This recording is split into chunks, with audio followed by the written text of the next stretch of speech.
Halo sahabat militer, kembali bersama Mesin Perang Channel.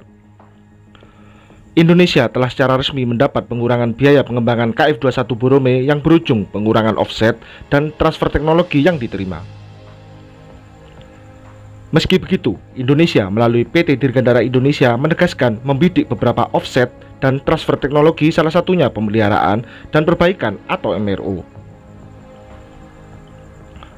Kerjasama pengembangan pesawat generasi ke-4,5 KF-21 Borome antara Korea Selatan dan Indonesia ini dimulai pada tahun 2010, di mana dalam perjanjian tersebut Indonesia menanggung biaya 20% dari biaya pengembangan yang mencapai 1,6 triliun won atau 18,5 triliun rupiah. Sementara Korea Selatan menanggung 60% biaya dan 20% biaya lainnya ditanggung oleh pihak swasta. Dengan menanggung biaya 20%, Indonesia akan mendapat paket offset dan transfer teknologi, serta akan mendapat 40 unit pesawat tempur. Namun dalam perjalanannya, Indonesia beberapa kali telat membayarkan cicilan biaya komitmen bersama yang diketahui terdapat masalah, sehingga pada bulan Mei 2024, Indonesia mengajukan penyesuaian biaya pengembangan menjadi 600 miliar won atau 6,95 triliun rupiah. Pengajuan penyesuaian tersebut diterima oleh pihak Korea Selatan yang juga berdampak pada pengurangan offset dan transfer teknologi yang nantinya akan didapat. Meski begitu, Indonesia melalui PT Dirgantara Indonesia menegaskan membidik offset atau manfaat penting yang nantinya akan didapat Indonesia dari pengembangan bersama pesawat tempur ini.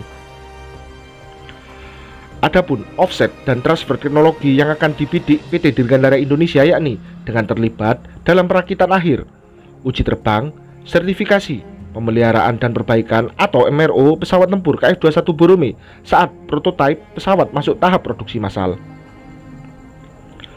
Terlebih, PT Dirgantara Indonesia saat ini tengah fokus mempersiapkan kemampuan untuk ikut terlibat dalam proses produksi massal pesawat tempur generasi ke-4,5 ini.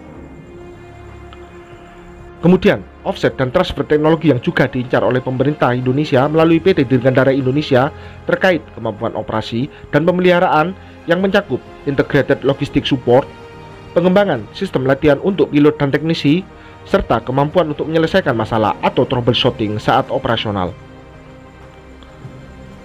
Kemudian juga mencakup kemampuan modifikasi dan upgrading, yaitu melakukan desain integrasi dan resertifikasi unik, rekrutmen berupa drag goods, eksternal fuel tank, dan air refueling, serta melakukan integrasi sistem persenjataan baru, avionik, sensor, dan elektronik.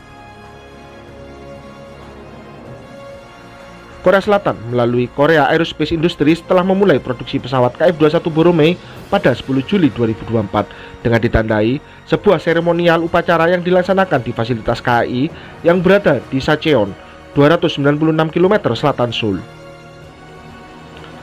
Untuk mendukung produksi massal ini, Korea Aerospace Industries juga meluncurkan sejumlah peralatan otomatis yang dengan peralatan ini akan meningkatkan akurasi proses perakitan, memaksimalkan efisiensi produksi, dan berkontribusi dalam mempersingkat masa produksi.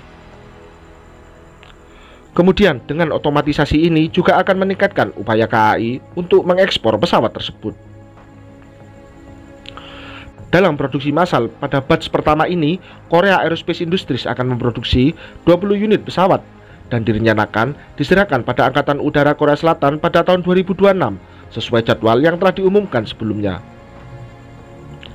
Jika pembangunan 20 unit KF-21 Borome batch pertama sukses, maka akan dilanjutkan produksi-produksi berikutnya hingga memenuhi kebutuhan pesawat tempur Angkatan Udara Korea Selatan yang berjumlah 120 unit.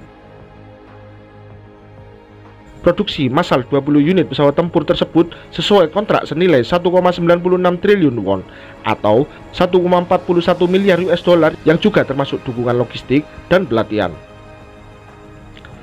Penandatanganan kontrak tersebut menandai dimulainya tahap produksi massal pesawat KF-21 Borome dalam skala penuh, sekaligus menandai pesawat tersebut akan menjadi aset Angkatan Udara Korea Selatan.